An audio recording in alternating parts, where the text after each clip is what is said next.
નમસ્કાર મિત્રો, હું ચિરાગ તમારું સ્વાગત કરું છું યુટ્યુબ ચેનલની અંદર કે જેમાં હું જે રીતે ભારતીય બંધારણને સમજું છું એ રીતે હું એક પ્રયત્ન કરું છું કે તમને પણ એ સમજાવી શકું. સો હું કંઈ ટીચર નથી આના માટે કે કોન્સ્ટિટ્યુશન હું એમ નહીં કહું કે હું સારી રીતે ભણાવી જ શકીશ, બટ હા, હું જે રીતે સમજું છું એ રીતે તમને કીપ નોટ્સ દ્વારા ભણાવવાનો પ્રયત્ન કરીશ. હું પણ તમારી જેમ એક જીપીએસસી એસ્પાયરન્ટ જ છું. હું પણ એની તૈયારી કરું છું. તો એમાં એક સબ્જેક્ટ આવે છે, આપણને ખબર છે, ઇન્ડિયન કોન્સ્ટિટ્યુશન, ભારતીય બંધારણ. ઓકે, તો આ ચેનલ થ્રુ ભારતીય બંધારણ કેવા પ્રકારે રચાયું છે એના વિશે આપણે અભ્યાસ કરીશું. દરેક લેક્ચરની અંદર એક નાના નાના ટોપિકથી આપણે એની શરૂઆત કરીશું. ઓકે, તો જો તમને વિડીયો ગમે છે, જો તમને મેથડ ગમે છે, તો પ્લીઝ વિડીયોને લાઈક કરજો, શેર કરજો અને સબસ્ક્રાઈબ કરજો. ઓકે, જે પણ તમને આનાથી જો હેલ્પ મળી રહેતી હોય તો એ મારા માટે એક ખુશીની વાત હશે. ઓકે, સો શરૂઆત કરીએ છીએ આપણે આજના લેક્ચરની. ધ કોન્સ્ટિટ્યુશન ઓફ ઇન્ડિયા એટલે કે ભારતીય બંધારણ. રાઈટ?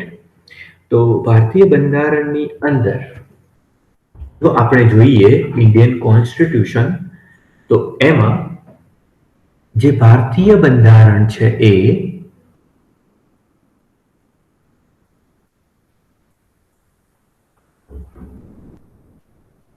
ભારતીય બંધારણ જે છે એ કેવા પ્રકારનું છે, તો અમુક માન્યતાઓ છે, મતલબ કે અમુક વસ્તુ ક્લિયર છે કે ભારતીય બંધારણ જે છે એને આપણે મૂળભૂત દસ્તાવેજ તરીકે ઓળખીએ છીએ. રાઈટ? અમુક સેન્ટેન્સ છે જે આપણને ઓલરેડી ક્લિયર જ છે આપણા મગજની અંદર કે બંધારણ જે છે એ કેવા પ્રકારનું છે, તો કે મૂળભૂત દસ્તાવેજ છે. તો આ મૂળભૂત દસ્તાવેજને આધારે આપણા દેશનો જે વહીવટ છે, મૂળભૂત દસ્તાવેજને આધારે આપણા દેશનો, તો દસ્તાવેજને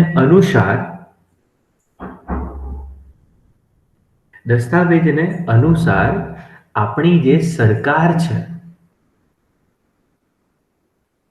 એ સરકાર શું કરે છે, તો વહીવટ કરવાનો પ્રયત્ન કરે છે. એટલે એવું કહી શકાય કે આપણી જે સરકાર છે એ બંધારણ કે જે મૂળભૂત દસ્તાવેજ છે જેને આધાર લઈ અને સરકાર શું કરે છે, તો દેશનો વહીવટ કરે છે.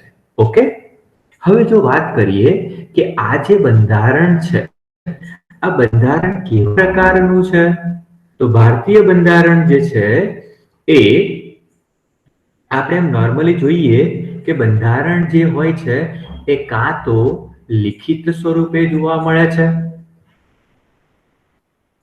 ઓકે, અથવા એ કયા સ્વરૂપે જોવા મળે છે, અલિખિત સ્વરૂપે જોવા મળે છે. બંધારણ જે છે એ કેવા સ્વરૂપે જોવા મળે છે, તો બંધારણ કાં તો એ લિખિત સ્વરૂપે હોય યા તો એ અલિખિત સ્વરૂપે જોવા મળે. તો અહીંયા જો આપણને એક્ઝામ્પલ ખબર હોય કે કયા દેશનું બંધારણ લિખિત સ્વરૂપે છે એટલે કે લખાયેલું છે અને કયા દેશનું બંધારણ અલિખિત છે, એના આધારે પણ આપણને ક્વેશ્ચન પૂછવામાં આવતું હોય છે. તો જેની અંદર એક્ઝામ્પલ તરીકે આપણે જો લઈએ તો કે જે લિખિત બંધારણ છે એ કયા દેશનું છે, તો એની અંદર આપણે લઈ શકીએ ઇંગ્લેન્ડ. ઓકે, એની અંદર આપણે શાનો સમાવેશ કરી શકાય છે, તો કે ઇંગ્લેન્ડનું જે બંધારણ છે, કોન્સ્ટિટ્યુશન છે, એ કેવા સ્વરૂપે છે, તો કે એ લિખિત સ્વરૂપે છે. એ જ રીતે ભારતનું બંધારણ પણ કયા સ્વરૂપે અસ્તિત્વ ધરાવે છે, તો ભારતીય બંધારણ પણ એ લિખિત સ્વરૂપે જોવા મળે છે. ઓકે, જ્યારે અલિખિત બંધારણનું કોઈ એક્ઝામ્પલ લેવું હોય તો એ કયા દેશનું છે, તો એમાં લઈ શકાય ઇઝરાયલ. ઓકે, એ જ રીતે બ્રિટન નું બંધારણ પણ કેવા સ્વરૂપે છે?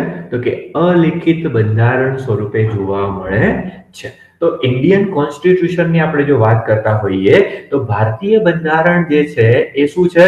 તો કે દેશનું મૂળભૂત દસ્તાવેજ છે, જેને આધારે સરકાર દેશનો વહીવટ કરે છે. દેશમાં શાંતિપૂર્ણ વાતાવરણ જળવાઈ રહે એ રીતે નિયમોનું પાલન થઈ રહે એ રીતે એનો વહીવટ કરે છે. ઓકે, તો બંધારણને આધારે દેશની જુદી જુદી સત્તાઓ મળેલી છે. એ સત્તાઓને આધારે સરકાર શું કરે છે? વહીવટ કરવાનો પ્રયત્ન કરે છે. તો આ જે બંધારણ છે, કાં તો એ લિખિત સ્વરૂપે હોય છે યા તો એ અલિખિત સ્વરૂપે હોય છે. તો એક્ઝામ્પલ તરીકે આપણે અહીંયા લખ્યું છે કે એ લિખિત સ્વરૂપનું જે બંધારણ છે એ કોનું છે? તો કે ઇંગ્લેન્ડનું લઈ શકાય. એ જ રીતે ભારતીય બંધારણ જે છે એ પણ કેવા પ્રકારનું છે? તો એ પણ લિખિત સ્વરૂપે જોવા મળે છે. જ્યારે અલિખિત બંધારણ એ ઇઝરાયલનું જોવા મળે છે. ઓકે, નેક્સ્ટ જોઈએ કે ભારતીય બંધારણ જે છે એ કઈ પ્રણાલી ઉપર કાર્ય કરે છે? તો બંધારણ જે છે એમાં વહીવટ બંધારણીય પ્રણાલી એના વહીવટને આધારે એના કેટલા પ્રકાર છે? તો પ્રકાર છે. વહીવટને આધારે બંધારણીય પ્રણાલીના કેટલા પ્રકાર જોવા મળે છે? તો ત્યાં આપણને બે પ્રકાર જોવા મળે છે. એમાં પહેલી બંધારણીય પ્રણાલી એ કેવા પ્રકારની છે? તો એમાં આપણે લઈ શકીએ એકીકૃત પ્રકારનું બંધારણ. કયા પ્રકારનું છે બેટા? તો એકીકૃત પ્રકારનું બંધારણ એટલે કે એકીકૃત પ્રકારની બંધારણીય પ્રણાલી. ઓકે મિત્રો, બીજો પ્રકાર છે જેને આપણે શું કહીશું? તો કે સમવાય તંત્ર. સમવાય તંત્ર, બરાબર. તો એકીકૃત પ્રકારનું બંધારણીય પ્રણાલી અને બીજી પ્રણાલી કેવા પ્રકારની? તો કે સમવાય તંત્ર બંધારણીય પ્રણાલી જોવા મળે છે. હવે આમાં આપણને એવો પ્રશ્ન થાય કે એકીકૃત બંધારણ એટલે શું અને સમવાય તંત્ર બંધારણ એટલે શું? મતલબ કે વહીવટી પ્રણાલી શું? તો એકીકૃતમાં શું હશે? તો કે એક્ઝામ્પલ તરીકે અહીંયા આપણે લઈએ છીએ બ્રિટન. એકીકૃતમાં આપણે કોનું એક્ઝામ્પલ લઈશું? તો કે અહીંયા આપણે સમાવેશ કરીશું બ્રિટનના બંધારણનો. રાઈટ, અહીંયા આપણે કોનો સમાવેશ કરીએ છીએ? તો કે બ્રિટનના બંધારણનો સમાવેશ કરીશું કે જે કેવા પ્રકારનું છે? તો કે એકીકૃત બંધારણ જોવા મળે છે. જ્યારે સમવાય તંત્રનું જે બંધારણ, સમવાય પ્રકારનું જે બંધારણીય પ્રણાલી છે એ કયા દેશની છે? તો એમાં આવે છે અમેરિકા. ઓકે, તો અહીંયા આપણે એક્ઝામ્પલ તરીકે લઈ શકીએ છીએ કે બંધારણીય પ્રણાલી એ વહીવટને આધારે બે પ્રકાર છે. એક એકીકૃત છે અને બીજું સમવાય તંત્ર પ્રકારે જોવા મળે છે. કે કોઈ એક વ્યક્તિના નિયમને આધારે, કોઈ એક વ્યક્તિના હોદ્દાને આધારે આખા દેશનું તંત્ર કાર્ય કરતું હોય, જ્યારે બીજામાં શું જોવા મળે કે એક કરતા વધારે સભ્યો ભેગા મળી એટલે કે સ્તરીય બંધારણ જોવા મળે છે, જેના આધારે દેશનો વહીવટ થતો હોય. ઓકે, તો અહીંયા આપણે જો વાત કરીએ કે અહીંયા એક્ઝામ્પલ તો લઈ લીધું એકીકૃત પ્રકારનું અને સમવાય તંત્ર પ્રકારનું, પણ જો અહીંયા આપણે ભારતીય બંધારણની વાત કરતા હોઈએ તો ભારતીય બંધારણ જે છે એ કેવા પ્રકારનું છે? તો ભારતીય બંધારણ જે છે એ મિશ્ર પ્રકારનું બંધારણ જોવા મળે છે. અહીંયા આપણે શું લઈશું? તો કે ભારતીય બંધારણ જે છે એ કેવા પ્રકારનું છે? તો ભારતીય બંધારણ એ મિશ્ર પ્રકારનું બંધારણીય પ્રણાલી જોવા મળે છે. બરાબર, ભારતની અંદર કેવા પ્રકારની બંધારણીય પ્રણાલી જોવા મળે છે? તો ભારતીય બંધારણ એ મિશ્ર પ્રકારની બંધારણીય પ્રણાલી ધરાવતું હોય છે. એટલે કે એમાં એકીકૃત પ્રકારનો પણ સમાવેશ થઈ જશે અમુક મુદ્દાઓમાં, જ્યારે અમુક પોઈન્ટ્સની અંદર સમવાય તંત્રનો પણ સમાવેશ થઈ જશે. ઓકે, બીજું અહીંયા જો આપણે વાત કરીએ કે ભારતીય બંધારણ જે છે ને એ સૌથી મોટું એવું કહેવામાં આવે છે કે વિશ્વનું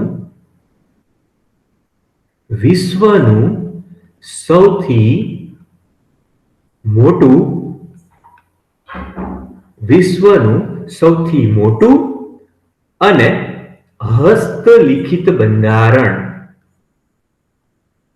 એ કોનું છે? તો એમાં આપણે લઈશું ભારત.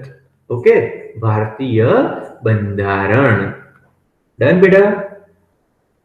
નેક્સ્ટ જોઈએ.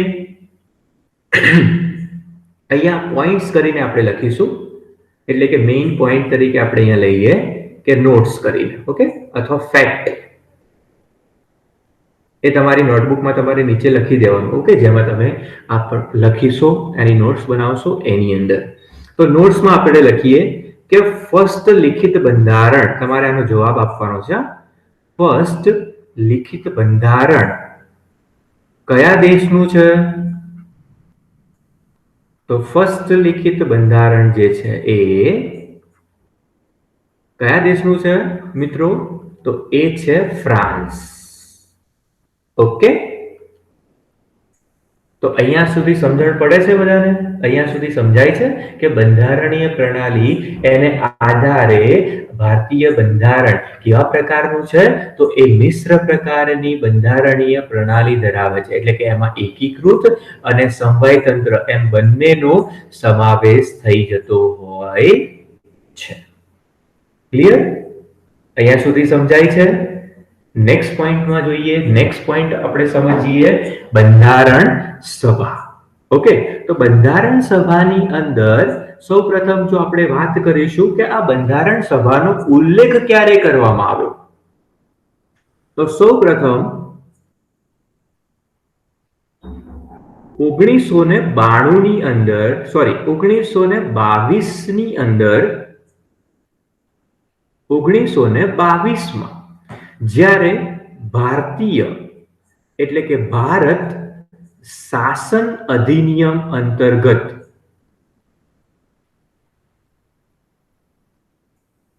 ભારત શાસન અધિનિયમ 1919 અંતર્ગત, આ બેટા યાદ રાખવા જેવા પોઈન્ટ છે કે 1922 માં ઓકે ભારત શાસન અધિનિયમ 1919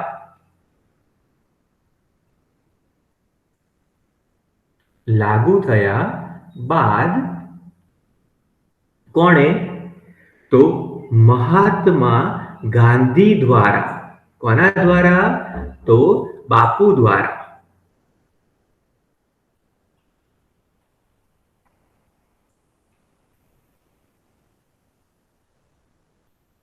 મહાત્મા ગાંધી દ્વારા પ્રથમ બંધારણ સભાનો ઉલ્લેખ કરવામાં આવ્યો.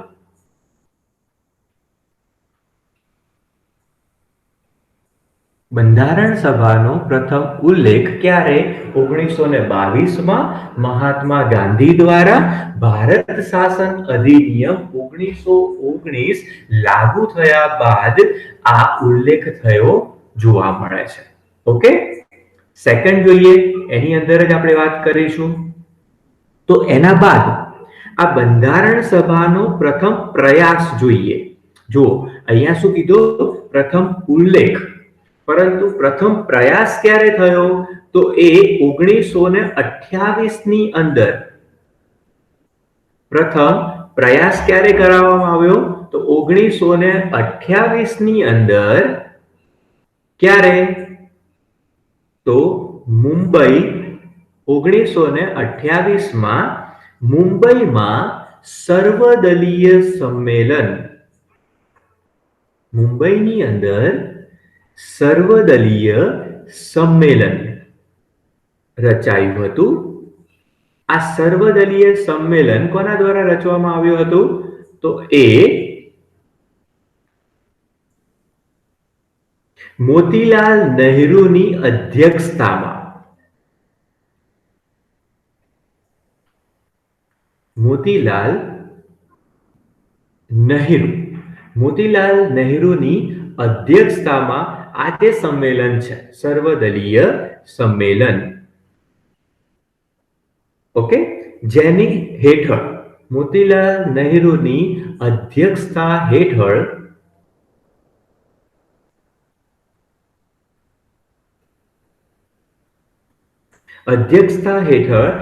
નિયુક્ત સમિતિએ નહેરુ રિપોર્ટ રજૂ કર્યો.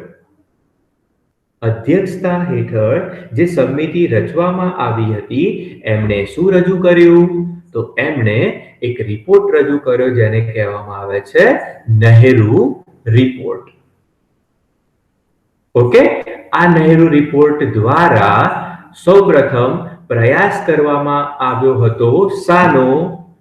તો કે સૌપ્રથમ પ્રયાસ બંધારણ સભાનો. શાના દ્વારા? તો કે નહેરુ રિપોર્ટ કે જે મોતીલાલ નહેરુની અધ્યક્ષતામાં 1928માં ક્યારે 1928માં ક્યારે? તો કે સર્વદલીય સંમેલન જે મુંબઈમાં રચાયું હતું એના દ્વારા અહીંયા શું રચવામાં આવ્યો છે? તો કે પ્રથમ પ્રયાસ કરવામાં આવ્યો હતો. શાનો? તો કે બંધારણ સભાનો. ઓકે, પ્રથમ પ્રયાસ. ક્લિયર? નેક્સ્ટ,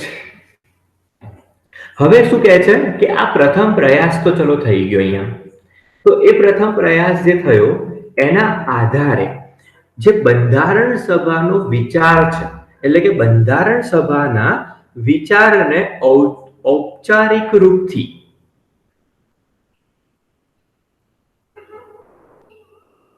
બંધારણ સભાના વિચાર કેવી રીતે? તો એ ઔપચારિક રૂપથી પ્રતિપાદિત કોણે કર્યો હતો?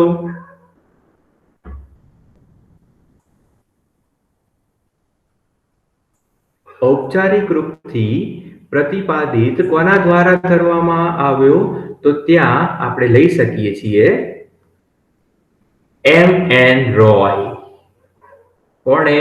તો M.N. રોય દ્વારા. M.N.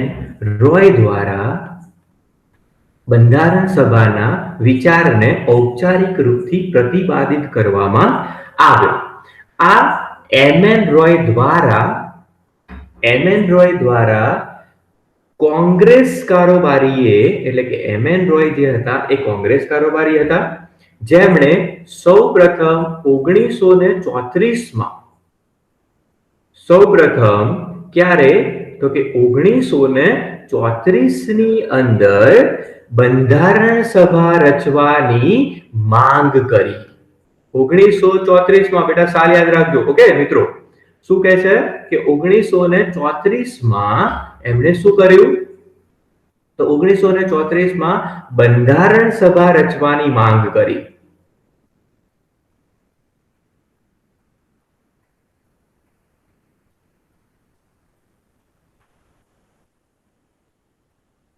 ક્યારે કરી હતી? યાદ રાખજો, 1934માં. બરાબર. એના પછી આજે માંગ કરીને બંધારણ સભા રચવાની એનો સ્વીકાર અંગ્રેજો દ્વારા ક્યારે કરવામાં આવ્યો? ખબર છે કોઈને? તો આનો જે સ્વીકાર છે એ અંગ્રેજો દ્વારા 1940 ની અંદર, કેવું કહેવાય ને, 1934માં બંધારણ સભા રચવાની માંગ કરી. ત્યારે જઈ એ લોકોએ, એટલે કે અંગ્રેજોએ 1940માં શું કર્યું? તો કે ઓગસ્ટ હોપીસ અધિનિયમ હેઠળ, એટલે કે ઓગસ્ટ હોપીસ આધારે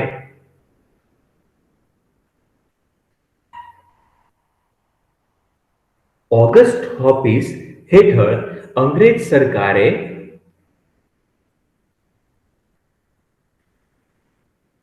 શું કરી? તો તો કે બંધારણ સભા રચવાની માંગનો સ્વીકાર કર્યો. બંધારણ સભા રચવાની માંગનો શું કર્યો? સ્વીકાર. ઓકે, નેક્સ્ટ આગળ જોઈએ તો અહીંયા છે. હવે ચલો 1940 અંગ્રેજો દ્વારા આપણને પરમિશન મળી ગઈ, પરંતુ એ ક્યારે રચવામાં આવી બંધારણ સભા? તો પ્રથમ બંધારણ સભા સૌ પ્રથમ 1946 ની અંદર કોના હેઠળ? તો કે કેબિનેટ મિશન અંતર્ગત.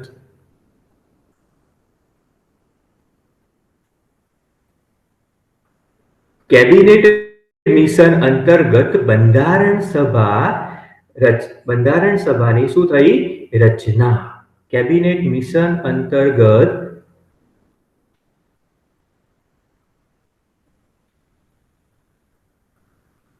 બંધારણ સભાની રચના કરવામાં આવી.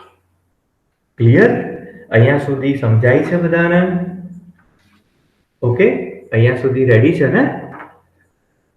નેક્સ્ટ અહીંયાથી આગળ જોઈએ આપણે કે આજે બંધારણ સભાની રચના કરીએ તો બંધારણ સભાની રચના કેવી રીતે કરવી? આજે આપણે ચલો માની તો લીધું કે બંધારણ સભાની રચના કરો, પણ એના માટે પણ આપણી પાસે કોઈક મુદ્દા તો હોવા જોઈએ ને. એના માટે પણ આ બંધારણ સભા રચવા માટે પણ આપણી પાસે કોઈક પોઈન્ટ્સ હોવા જોઈએ, કોઈ મુદ્દાઓ હોવા જોઈએ કે એના આધારે બંધારણ સભા રચીએ. તો અહીંયા સૌપ્રથમ બંધારણ સભા જે છે એ કેવી રીતે રચવામાં આવી? કોઈને ખબર છે? તો અહીંયા બંધારણ સભા જે છે એ કેવી રીતે રચાય છે? તો વસ્તીના આધારે.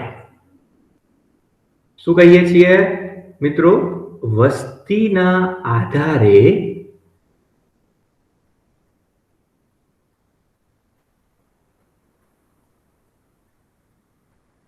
પ્રાંત, વસ્તીના આધારે પ્રાંત અને દેશી રજવાડાઓમાં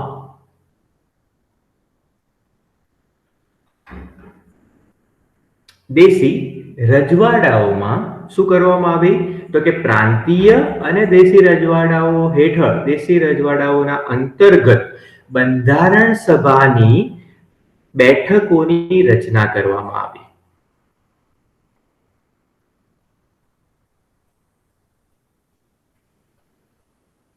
બંધારણ સભાના બેઠકોની રચના કરવામાં આવી. ઓકે, તો એમાં વસ્તીને આધારે કહ્યું ને, તો કેટલી વસ્તી?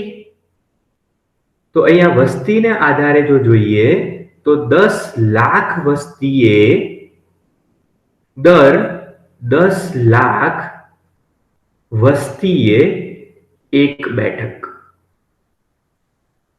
ઓકે, દર 10 લાખ વસ્તીએ કેટલી બેઠક? તો કે એક બેઠકનો સમાવેશ કરવો, આવું રજૂ કર્યું. તો એમાં સૌપ્રથમ કોનો સમાવેશ કરાયો? આની અંદર કોનો સમાવેશ કરાય છે? તો કે એમાં પહેલું લઈએ કે આના હેઠળ આ વસ્તીને આધારે અહીંયા પ્રથમ લઈએ તો બ્રિટિશર વડે, એટલે કે બ્રિટિશો દ્વારા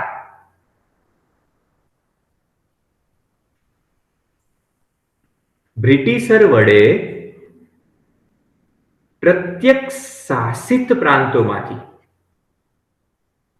એટલે કે બ્રિટિશર વડે પ્રત્યક્ષ શાસિત પ્રાંતોમાંથી કે જેમાં એમનું શાસન હોય, પ્રત્યક્ષ શાસિત પ્રાંતોમાંથી લગભગ કેટલા? તો કે 292 જેટલી બેઠક. કેટલી બેઠક? 292 જેટલી બેઠક મળી. સેકન્ડ, બીજો પોઈન્ટ લઈએ, દેશી રજવાડાઓમાંથી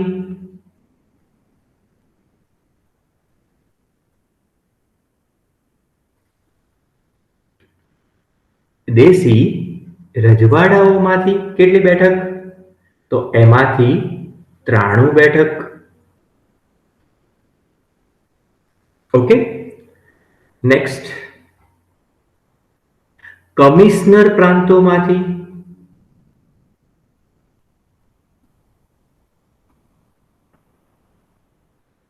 શું લઈએ છીએ? કમિશનર પ્રાંતોમાંથી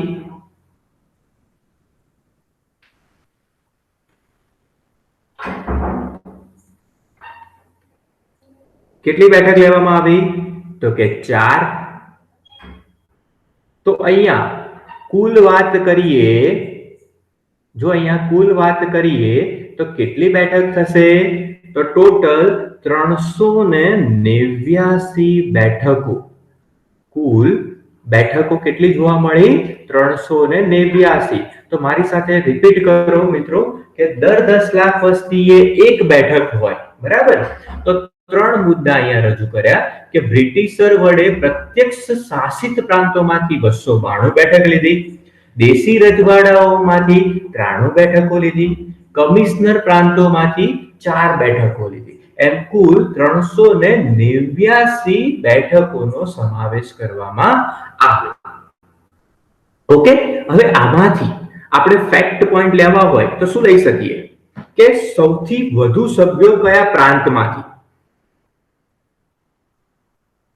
તો અહીંયા નોટ તરીકે હું લખું છું કે વધુ સભ્યો, સૌથી વધુ સભ્યો કયા પ્રાંતમાંથી લીધા?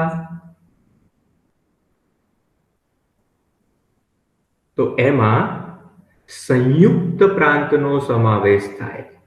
કોનો સમાવેશ થશે? સંયુક્ત પ્રાંતનો સમાવેશ થશે, બરાબર? અને વધુ સભ્યો કયા રજવાડામાંથી લેવામાં આવ્યા બેટા? મિત્રો, તો વધુ સભ્યો એ કયા રજવાડામાંથી લેવામાં આવે છે? તો એમાં આવશે મૈસૂર. કોનો સમાવેશ કરીશું અહીંયા? મૈસૂરનો સમાવેશ કરીશું. ઓકે, આટલે સુધી સમજાય છે બધાને? આઈ હોપ તમને બધાને આટલું સમજાય છે, બરાબર? અને હા, ભૂલથી મારાથી છે ને બેટા બોલાય છે. એકચ્યુઅલીમાં કે હું સ્કૂલમાં જોબ કરું છું, એના આધારે વિદ્યાર્થીઓને બેટા કહેવાની આદત છે. પણ અહીંયા હું ભૂલી જાઉં છું કે હું તમારી એજનો જ છું, એટલે મિત્રો, બરાબર? હવે વાત કરીએ અહીંથી આગળ, બરાબર? થોડું રિવિઝન કરવું છે તો પહેલા એકવાર થોડું રિવિઝન કરી લઈએ કે બંધારણ સભાનો જે વિચાર છે, બંધારણ સભા જે છે એ કેવી રીતે અમલમાં આવ્યું? તો કે 1922માં મહાત્મા ગાંધી દ્વારા પ્રથમ ઉલ્લેખ થયો. ક્યારે? તો કે ભારત શાસન અધિનિયમ 1919માં લાગુ થયા બાદ. ઓકે, ત્યારબાદ મોતીલાલ નહેરુની અધ્યક્ષતામાં નહેરુ રિપોર્ટ રજૂ થયો.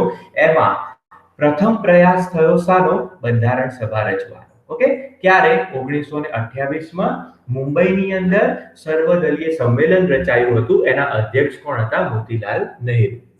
નેક્સ્ટ, આ બંધારણ સભાનો વિચાર ઔપચારિક રીતે પ્રતિપાદિત કોણે કર્યો? તો કે એમએન રોય. ક્યારે? 1934માં બંધારણ સભા રચવાની માંગ કરી અને અંગ્રેજો દ્વારા આ માંગનો સ્વીકાર ક્યારે કરવામાં આવ્યો? 1940 ઓગસ્ટ ઓફિસ હેઠળ અંગ્રેજોએ આ માંગનો સ્વીકાર કર્યો.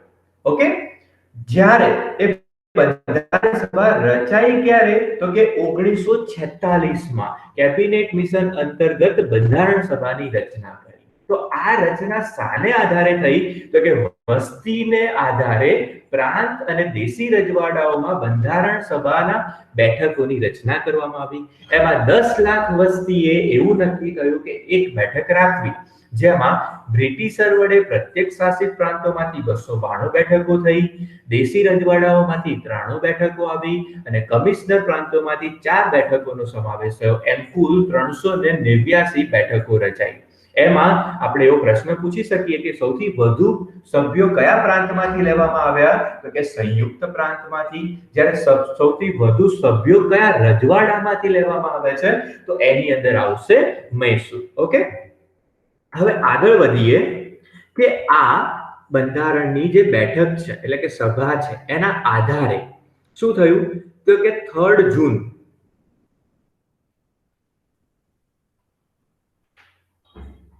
3 જૂને શું થાય છે કે માઉન્ટ બેટન પ્લાન અંતર્ગત ધ્યાનથી સાંભળજો મિત્રો માઉન્ટ બેટન દ્વારા રજૂ થયેલો જે પ્લાન છે એ પ્લાન અંતર્ગત શું થયું તો માઉન્ટ બેટન પ્લાન અંતર્ગત ભારત અને પાકિસ્તાનના ભાગલા થયા બરાબર શું થાય છે અહીંયા માઉન્ટ બેટન પ્લાન અંતર્ગત ભારત અને પાકિસ્તાનના ભાગલા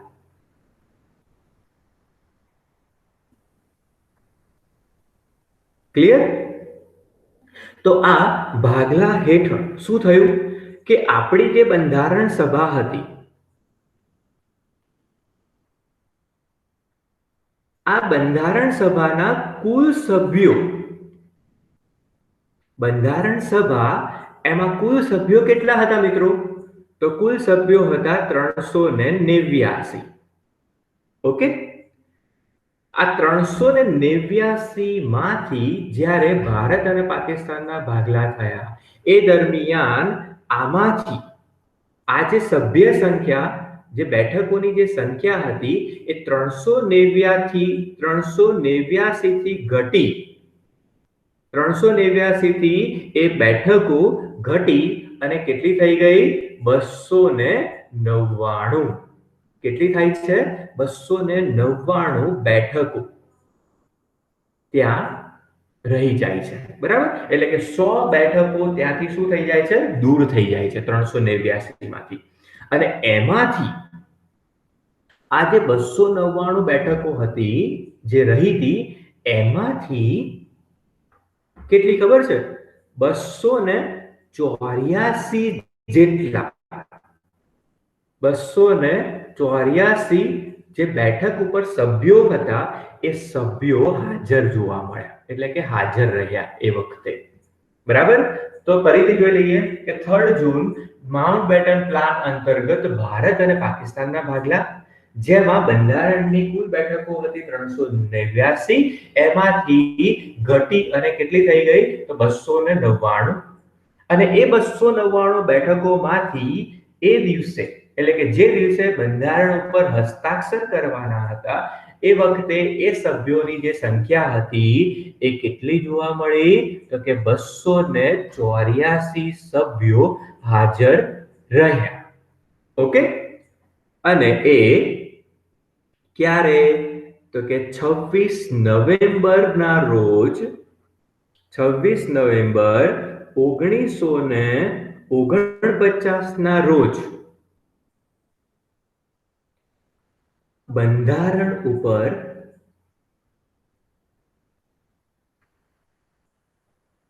શું કરવામાં આવ્યા હસ્તાક્ષર એટલે કે સહી કરવામાં આવી ઓકે તો એમાં 284 સભ્યોની સહી જોવા મળશે અત્યારે આપણને ક્યારે તો કે 26 નવેમ્બર 1949 ના દિવસે ક્લિયર છે આટલું આમાં કોઈ ડાઉટ રહેવો જોઈએ નહીં કોઈ પણ પ્રકારનું મુશ્કેલી રહેવી જોઈએ નહીં કારણ કે સીધી સીધી વસ્તુઓ છે હવે જોઈએ નેક્સ્ટ પોઈન્ટ કે અહીંયા ઇન્ટરેસ્ટિંગ છે ને કંટાળો તો નથી આવતો ને કોઈને તો અહીંયા જુઓ કે 9 ડિસેમ્બરના રોજ 9th ડિસેમ્બર 1946 ના રોજ બંધારણ સભાની પ્રથમ બેઠક ભરાઈ 9 ડિસેમ્બર 1946 ના રોજ બંધારણ સભાની પ્રથમ બેઠક તો આ બેઠકમાં પ્રથમ બેઠકની અંદર સૌ પ્રથમ બેઠક રચાય છે તો એના અધ્યક્ષ તો કોઈને બનાવવા પડે ને તો અહીંયા પ્રથમ બેઠક અંતર્ગત શું રચવામાં આવ્યું? તો કે બંધારણ સભાના પ્રથમ અસ્થાયી અધ્યક્ષ, બંધારણ સભાના અસ્થાયી અધ્યક્ષ તરીકે ડોક્ટર સચ્ચિદાનંદ સિન્હાની, ડોક્ટર સચ્ચિદાનંદ સિન્હા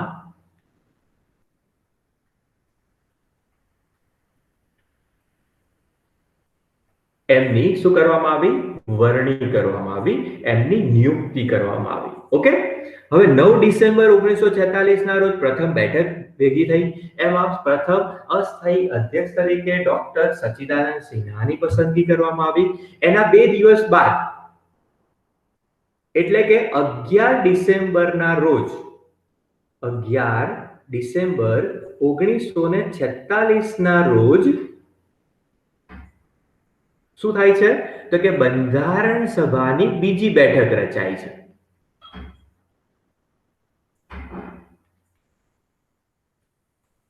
બંધારણ સભાની બીજી બેઠક રચાઈ છે. તો આ બીજી બેઠક અંતર્ગત બંધારણ સભાની બીજી બેઠક અંતર્ગત અહીંયા 2 સભ્યોની ચૂંટણી થઈ, 2 સભ્યોની વરણી થઈ.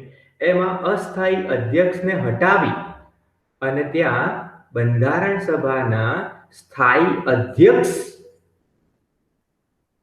અને એના સલાહકારની વરણી કરવામાં આવી. સ્થાયી અધ્યક્ષ અને સલાહકારની નિયુક્તિ કરવામાં આવી, જેમાં સ્થાયી અધ્યક્ષ તરીકે કોણ છે? તો ડોક્ટર રાજેન્દ્ર પ્રસાદ. કોણ છે? ડોક્ટર રાજેન્દ્ર પ્રસાદ. જ્યારે સલાહકાર તરીકે sir BN Rao, sir BN Rao. Okay, next જોઈએ. 2 દિવસ ફરી 9 ડિસેમ્બરે પહેલી બેઠક, 11 ડિસેમ્બરે બીજી બેઠક અને 13 ડિસેમ્બર 1946 ના રોજ 13th ડિસેમ્બર 1946 ના રોજ જવાહરલાલ નહેરુ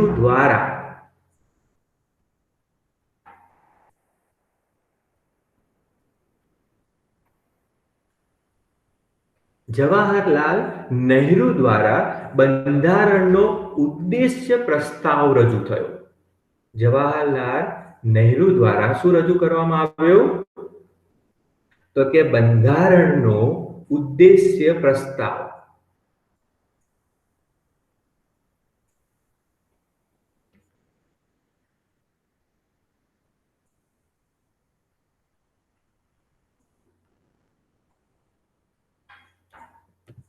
ઓકે, બંધારણનો ઉદ્દેશ્ય પ્રસ્તાવ કોના દ્વારા? 13 ડિસેમ્બર 1946 ના રોજ જવાહરલાલ નહેરુ દ્વારા, જેને આપણે શું કહીએ છીએ? ઓબ્જેક્ટિવ રિઝોલ્યુશન તરીકે ઓળખવામાં આવે છે. શું કહેવાય છે? બંધારણનો ઉદ્દેશ્ય પ્રસ્તાવ જે છે એને શું કહીશું? Objective resolution. આ પ્રસ્તાવ કોના દ્વારા રજૂ કરવામાં આવ્યો? તો આ જે પ્રસ્તાવ જે છે એ આ પ્રસ્તાવ કોના દ્વારા રજૂ થયા છે? તો એનું નામ યાદ રાખજો, BN રાવ. કોના દ્વારા? BN રાવ. ઉપર દેખો, બંધારણ સભાના સલાહકાર તરીકે કોણ છે? સર BN રાવ, જેમના દ્વારા તૈયાર કરવામાં આવ્યો. ઓકે, તૈયાર કરાયો. નેક્સ્ટ, હવે આ જે પ્રસ્તાવ તૈયાર કરાવ્યો 13 ડિસેમ્બર 1946 ના રોજ, જ્યારે આ પ્રસ્તાવનો સ્વીકાર ક્યારે થયો? આ જે પ્રસ્તાવ જે છે એનો સ્વીકાર ક્યારે કરવામાં આવ્યો? કોઈને ખબર છે એની તારીખ? તો એનો સ્વીકાર એ ક્યારે કરવામાં આવે છે? તો એ 22 જાન્યુઆરી 22nd જાન્યુઆરી 1947 22 જાન્યુઆરી 1947 રોજ એનો સ્વીકાર કરવામાં આવ્યો. તો આ જે બંધારણનો ઉદ્દેશ્ય પ્રસ્તાવ છે, જેને આપણે ઓબ્જેક્ટિવ રિઝોલ્યુશન તરીકે ઓળખીએ છીએ, એ અત્યારે આપણા બંધારણની શું છે? પ્રસ્તાવના છે. એ અત્યારે શું છે? આપણા બંધારણની પ્રસ્તાવના તરીકે ઓળખવામાં આવે છે. ક્લિયર? બંધારણનો ઉદ્દેશ્ય પ્રસ્તાવ, જેને આપણે ઓબ્જેક્ટિવ રિઝોલ્યુશન તરીકે ઓળખ્યો, એ આજની તારીખમાં એનો સ્વીકાર ક્યારે થયો? 22 જાન્યુઆરી 1947 ના રોજ. એ આજની તારીખમાં પણ એ કઈ રીતે ઓળખાય છે? તો કે બંધારણની પ્રસ્તાવના તરીકે ઓળખવામાં આવે છે. ઓકે, તો આજના લેક્ચરની અંદર આપણે અહીંયા સુધી સમાવેશ કર્યો. શાનો? બંધારણ સભાનો. ઓકે, નેક્સ્ટ લેક્ચરની અંદર આપણે બંધારણની સમિતિઓ વિશે જોઈશું. મુખ્ય સમિતિનો આપણે એમાં શું કરીશું? સમાવેશ કરીશું. આપણે જે પણ તૈયારી કરીએ છીએ એ એક્ઝામ લગતી જ છે. ઓકે, આમાંથી ડાયરેક્ટ ક્વેશ્ચન જ પૂછાતા હોય છે. એટલે આપણે આને કીપ નોટ્સ, એટલે કે તમારી જોડે જે રીતે તમે ડાયરી બનાવો છો, તો ડાયરી એની અંદર આ પોઈન્ટ્સને તમે તમારી રીતે લખતા જજો. Okay, so thank you so much. તમને વિડીયો કેવો લાગ્યો છે? તમે એના વિશે વ્યૂ આપવા માંગતા હો તો તમે બિંદાસ આપી શકો છો. તમે કોમેન્ટ કરી શકો છો. ઓકે, વિડીયો ગમ્યો હોય તો વિડીયોને લાઈક કરજો. સો મળીએ નેક્સ્ટ લેક્ચરની અંદર નવા ટોપિક સાથે. Thank you so much.